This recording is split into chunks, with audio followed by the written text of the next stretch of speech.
درود بر شما. شما مهمترین شخص در کل جهان هستین.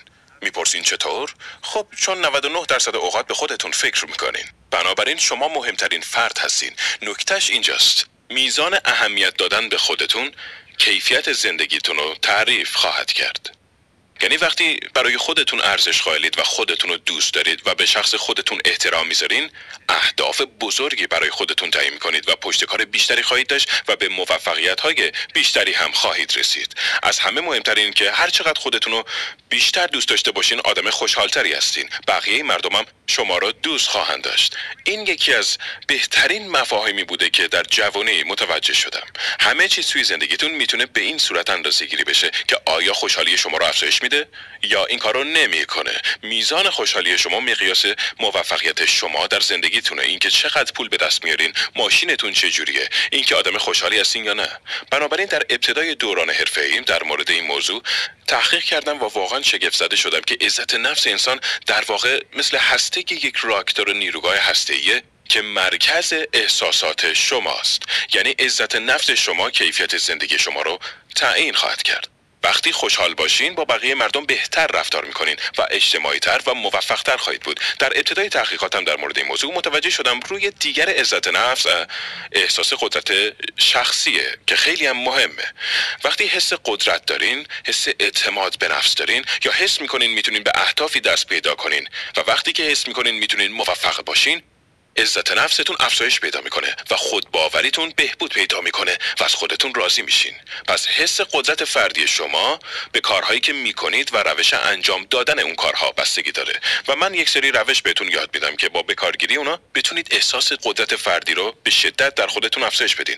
یعنی هر چقدر احساس قدرت بیشتری داشته باشین، خودتون رو بیشتر دوست دارین. هر چقدر خودتون رو بیشتر دوست داشته باشین، اعتماد به نفس بیشتری خواهید داشت و اگه اعتماد به نفس بیشتری داشته باشین، اهداف بهتری برای خودتون تعیین خواهید کرد و همه چیز در درون شما اتفاق میفته. خب یه پرسش جالب به وجود میاد.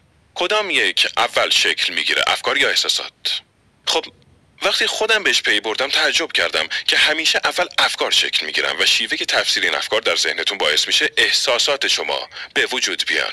یعنی اگه اتفاقی بیفته و شما تفسیر مثبتی از اون دارید، حس خوبی خواهید داشت. اگه اتفاقی میفته و شما یه تفسیر منفی ازش دارین، حس بدی خواهید داشت. به این دلیل اینطوری میگم که امروز توی روسیه به برهه جالبی از زمان رسیدیم. یه جمله حکیمانه چینی میگه امیدوارم که شما در برهه جالبی زندگی کنید.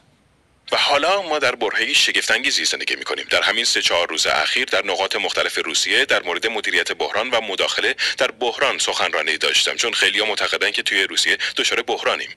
ولی در چین یه طرز فکری وجود داره که اون طرف قضیه رو می‌بینه و میگه در بحران همیشه فرصت‌هایی به وجود میاد. پس امروز ما یکی از بهترین فرصت‌های تاریخ بشر رو پیدا کردیم. الان بهتر از هر زمان دیگه تعداد بیشتری از مردم میتونن درآمد بیشتری داشته باشن و زندگی بهتری توی روسیه برای خودشون فراهم کنن. بله، مشکلاتی هم هست. اقتصاد فراز و نشیب داره و صدها ساله که همینطور بوده.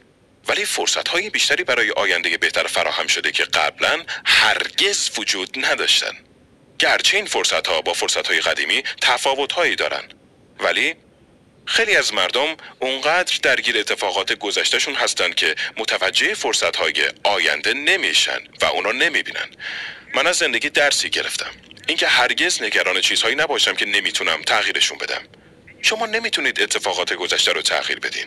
خیلی چیزا تو این دنیا هست که نمیتونیم تغییرشون بدیم. پس با فکر کردن به مواردی که نمیتونین تغییرشون بدین، وقتتون رو تلف نکنید. روی چیزهایی که میتونین تغییر بدین تمرکز کنید. و تنها چیزی که میتونین کنترلش کنین طرز فکر شماست. اگه متفاوت فکر کنید میتونید متفاوت حس و عمل کنید. اگه حس و عملتون متفاوت بشه نتایج متفاوتی به دست میاد و به اهداف متفاوتی میرسید. بنابراین افراد برتر در هر صنعت همیشه بر روی فرصت‌های فردا تمرکز میکنن، در حالی که افراد معمولی همیشه به مشکلات گذشتهشون فکر میکنن و اونجا میمونن. همه روانشناسان و روانپزشکان و مشاوران جهان با مردم در مورد گذشته و اتفاقات گذشته صحبت میکنن و به خاطر اینکه از گذشته ناراحتن اونا رو دلداری میدن، ولی نمیشه گذشته رو تأخیر داد.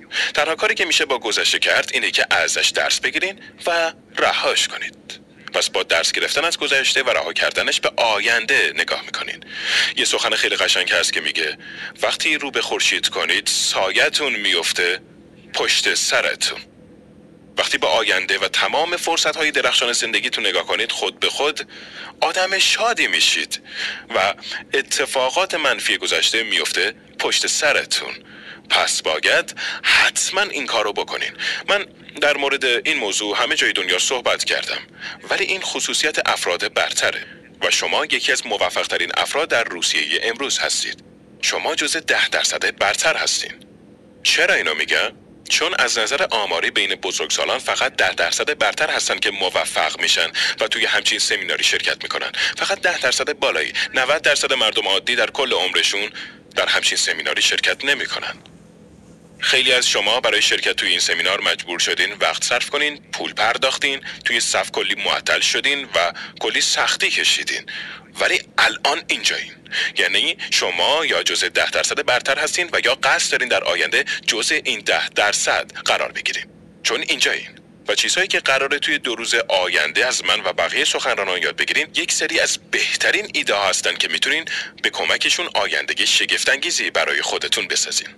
و به یاد داشته باشین تنها چیزی که میتونین تو این دنیا کنترلش کنین افکار خودتونه. پس اگه بتونین طرز فکر و نگرشتون نسبت به رویدادها رو کنترل کنید، میتونید روی احساسات، کارها و زندگی آیندهتون کنترل داشته باشین. یکی از سوالهایی که همیشه از مردم میپرسم اینه که ارزشمندترین و پردرآمدترین کاری که میتونین انجام بدین چیه؟ در گذشته وقتی این سوالو ازم میپرسیدن جوابشو نمیدونستم، ولی فهمیدم ارزشمندترین و بهترین کاری که میتونید بکنید فکر کردنه. فکر کردن به اینکه واژه‌ها چه پیامدهایی میتونه برای شما داشته باشه. یه مثالی براتون میزنم.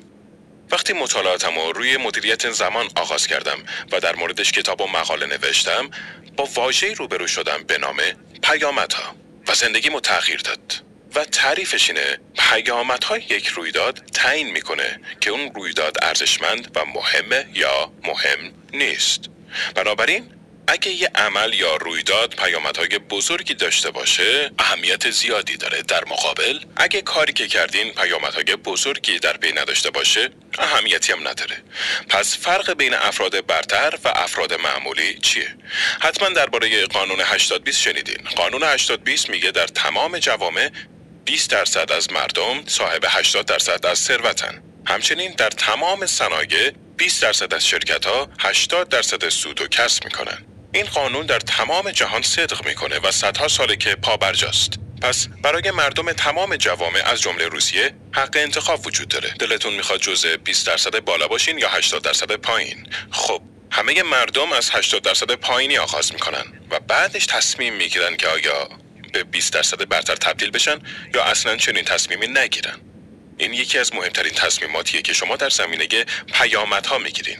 خب در زندگی ما چیزی مهمه که پیامدهای بزرگی در پی داشته باشه. کاری که پیامدهای بزرگی نداشته باشه مهم جلوه نمیکنه. چند نفر درآمد 2 برابری میخوان؟ اگه من یه راه ساده نشونتون بدم که درآمدتون رو 2 برابر کنین، آیا انجامش میدین؟ امتحانش میکنین؟ یه تکنیک ساده یادتون میدم تا درآمد خودتون رو 2 برابر کنین. اگه هر سال به مقدار 25% بهره‌وری، کارایی و بازده خودتون رو افزایش بدین، ظرف مدت 3 سال درآمدتون 2 برابر میشه. یعنی 2% در ماه. اگه هر ماه 2% بهره‌وری بیشتر داشته باشین و بهتر کار کنید، در سال 25% میشین که ظرف 3 سال درآمدتون 2 برابر خواهد شد. در ضمن وقتی یک بار تونستین کاری رو انجام بدین، باز هم خواهید تونست و دوباره درآمد خودتون رو 2 برابر میکنید. پر درآمدترین افراد جوامع دنیا درآمدشون رو هر سال 10 یا 20% میبرن بالا، چون مدام بهره‌وریشون افزایش میدن.